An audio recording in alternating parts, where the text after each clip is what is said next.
Süleymani şehit değildir. Bizim şehidimiz mühendis Gulem Rıza Emani'dir.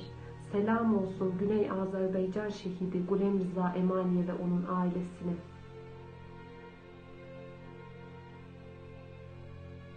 Süleymani şehit değildir. Bizim şehidimiz mühendis Emani'dir. Selam olsun Güney Azerbaycan şehidi mühendis Emani'ye.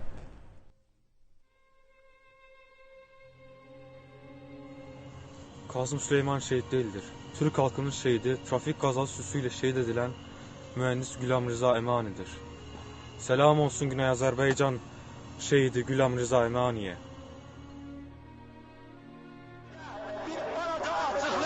Bir parada İsrail'lere seha koymak, bir parada milli düşüncelere seha koymak ve sonucuna şovlasın, takip edilen.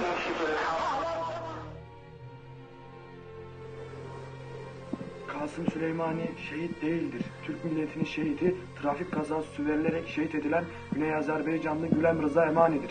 Selam olsun Güney Azerbaycanlı şehit Gülem Rıza Emani.